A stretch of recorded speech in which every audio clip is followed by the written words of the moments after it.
Hello बच्चों, कैसे हो आप सब। मैं उम्मीद करता हूं कि आप सभी लोग बहुत ही अच्छे होंगे।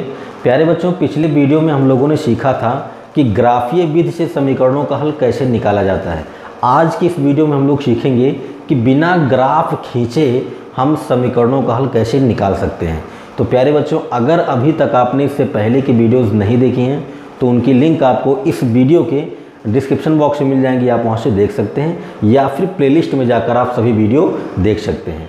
प्यारे बच्चों, अगर अभी तक आपने चैनल सब्सक्राइब नहीं किया है तो चैनल को सब्सक्राइब कर दीजिए, घंटे वाली बटन दबा दीजिए और ऑल पर क्लिक कर दीजिए। तो चलिए बिना देर किए आज की क्लास शुरू करते हैं।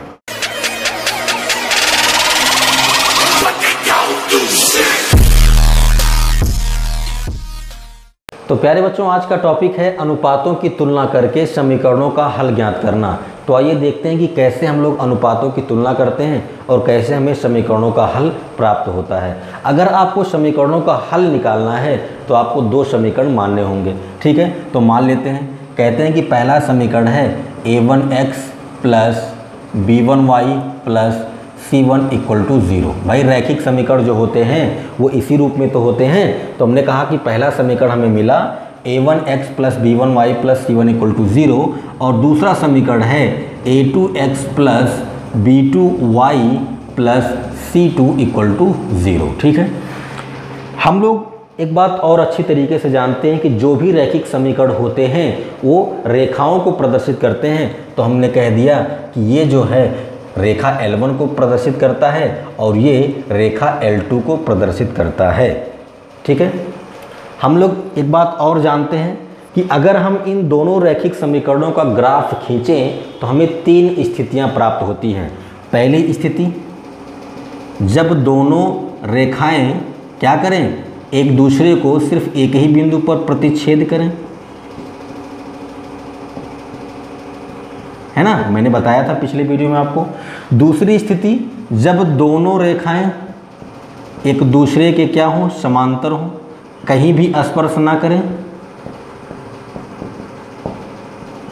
और तीसरी स्थिति, जब दोनों रेखाएं समपाती हों, जब दोनों रेखाएं समपाती हों, ठीक है। तो ये बात हम लोग अच्छी तरीके से जानते हैं कि जब भी हम दो रैखिक समीकरणों का ग्राफ खींचते हैं तो हमें इन्हीं तीनों स्थितियों में से कोई एक स्थिति प्राप्त होती है।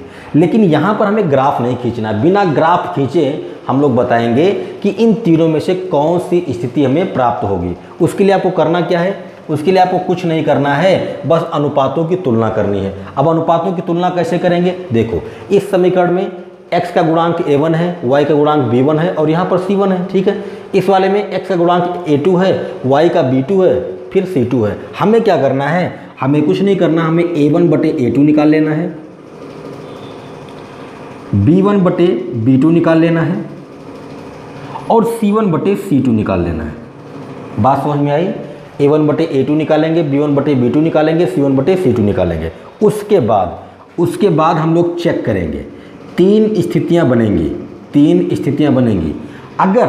अगर a1 बटे a2 is not equal to b1 बटे b2 आ जाता है, मतलब ये कि a1 बटे a2 का मान निकाल लो, b1 बटे b2 का मान निकाल लो। अगर ये दोनों मान बराबर नहीं आए तो ये प्रतिच्छेद वाली स्थिति होती है। कौन सी, प्रतिच्छेद वाली। आपको ग्राफ बनाने की ज़रूरत ही नहीं है, आप सिर्फ इनकी तुलना करके बता सकते हो कि कौन सी स्थिति बनेगी। अगर a1 बटे a2 और b1 बटे b2 ये दोनों बराबर नहीं होते हैं तो कौन सी स्थिति बनेगी, प्रतिच्छेद वाली।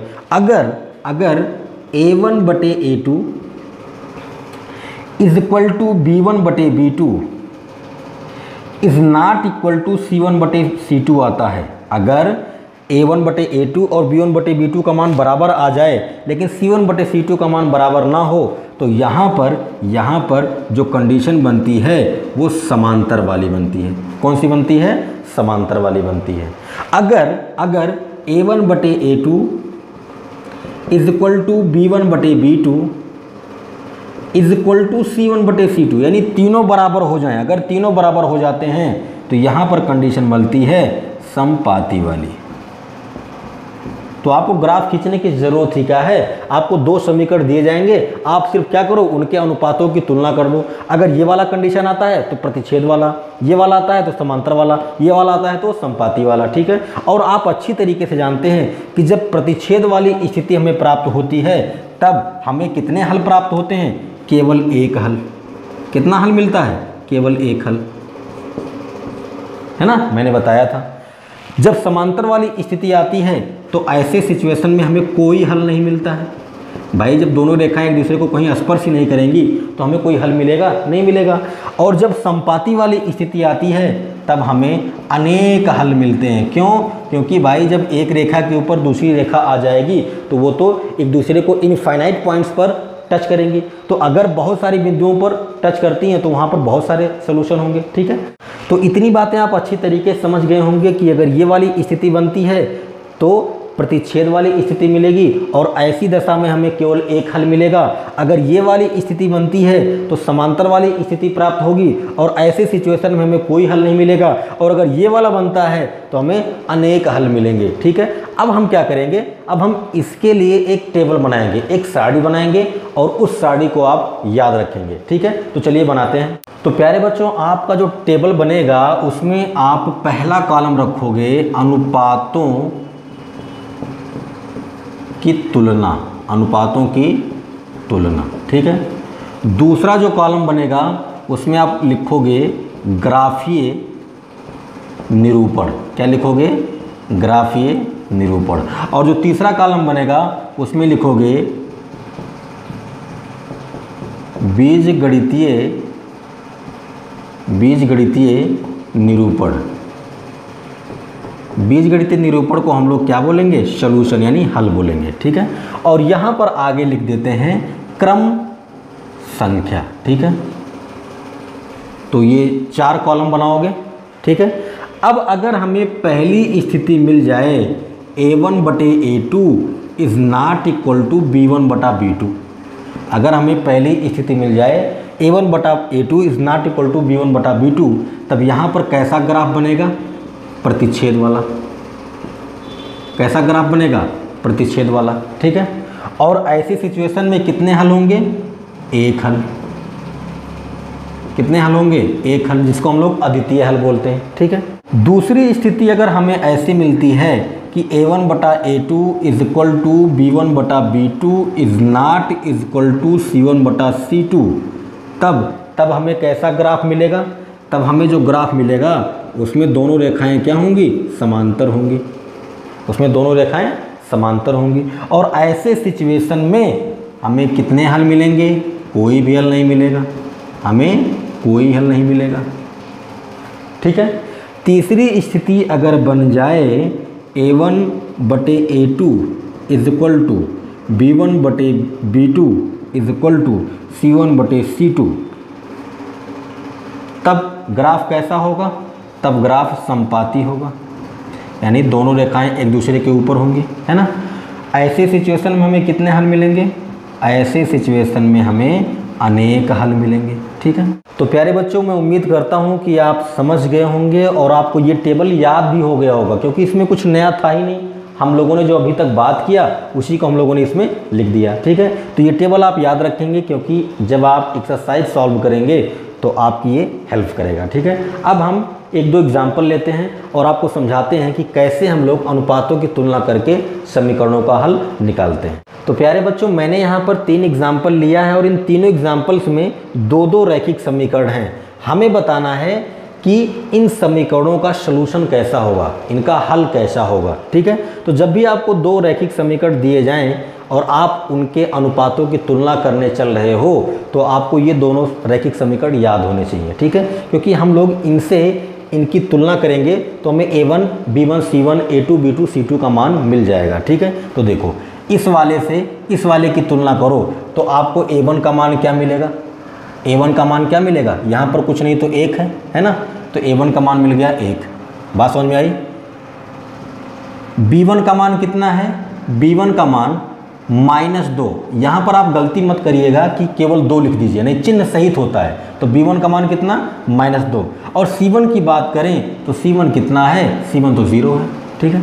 ऐसे ही इस वाले की दूसरे वाले समीकरण से तुलना कर दो, तो A2 बराबर कितना होगा 3 होगा, A2 बराबर 3, B2 बराबर 4 और C2 बराबर -20। ठीक है, ये हो गया। अब हमें क्या करना है, अब हमें A1 बटा A2, B1 बटा B2, C1 बटा C2 निकालना है। ठीक है, तो निकाल लेते हैं, यहाँ पर निकालते हैं। A1 बटा A2 कितना आएगा, A1 का मान 1 है और A2 का मान 3 है, तो A1 बटा A2 कितना आया 1 बटा 3। अब निकालो B1 बटा B2, B1 बटा B2, B1 का मान कितना है -2 और B2 का मान कितना है 4, 2 एकम 2, 2 दूना 4, कितना आया -1 बटा 2। ठीक है, और C1 बटा C2 निकाल लो, C1 बटा C2 निकाल लो, C1 का मान 0, C2 का मान 20। ठीक है, ये हो गया। अब आप देखो क्या A1 बटा A2 B1 बटा B2 के बराबर है? नहीं है। देखो ये 1 बटा 3 है और ये -1 बटा 2 है। यहाँ पर आप कह दोगे कि A1 बटा A2 is not equal to B1 बटा B2, है ना। और अगर ऐसी स्थिति मिलती है तो हमें ग्राफ कैसा मिलेगा, हमें ग्राफ प्रतिच्छेद वाला मिलेगा, हमें ग्राफ कैसा मिलेगा, प्रतिच्छेद वाला मिलेगा। और इन रैखिक समीकरणों का हल कैसा होगा, अद्वितीय होगा, मतलब केवल एक हल मिलेगा, केवल एक हल मिलेगा। ठीक है, तो बात समझ में आई। ऐसे ही दूसरे वाले की बात करें तो अब बार बार A1, B1, C1 का मान नहीं निकालेंगे, डायरेक्ट समझेंगे। A1 बटा A2 कितना होगा भैया मेरे, A1 का मान कितना है 2, A2 का मान कितना है 4, 2 एकम 2, 2 दूना 4, मतलब कितना है 1 बटे 2। ओके, B1 बटा B2 निकाल लो, B1 बटा B2 कितना आएगा 3 बटा 6। भाई B1 की जगह पर 3 है, B2 की जगह पर 6 है, 3 एकम 3, 3 दूना 6, मतलब ये भी आ गया 1 बटा 2। A1 बटा A2 1 बटा 2, B1 बटा B2 1 बटा 2, C1 बटा C2 निकाल लो। C1 का मान कितना है -9, C2 का मान कितना है -18, माइनस से माइनस कट गया, 9 एकम 9, 9 दूना 18, ये कितना आ गया 1 बटा 2। तो देख लो तीनों 1 बटा 2 आ रहे हैं, तो मतलब यहाँ पर कौन सी स्थिति बन रही है, A1 बटा A2 इक्वल टू B1 बटा B2 इक्वल टू C1 बटा C2।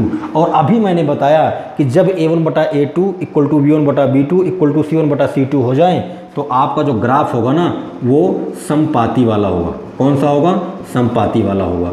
और अगर ग्राफ समपाती हुआ तो इन रैखिक समीकरणों का सलूशन कैसा होगा, मतलब ये कि इनके कितने हल होंगे, इनके अनेक हल होंगे। ठीक है, अब तीसरे वाले की बात करें तो निकाल लो A1 बटा A2, A1 की जगह पर यहाँ पर 1 है तो A1 बटा A2 कितना आया 1 बटा 2। B1 बटा B2, B1 बटा B2 यहाँ पर 2 है, B1 की जगह पर और B2 की जगह पर 4 है, 2 एकम 2, 2 दूना 4, मतलब 1 बटा 2।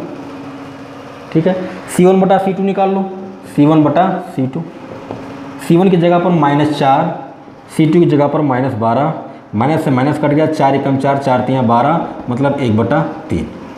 आप अच्छी तरीके से देख रहे हो कि A1 बटा A2 का मान 1 बटा 2 है, B1 बटा B2 का मान भी 1 बटा 2 है, लेकिन C1 बटा C2 का मान 1 बटा 3 है। तो मतलब क्या है, मतलब यहाँ पर यह है कि A1 upon A2 equal to B1 upon B2 is not equal to C1 upon C2।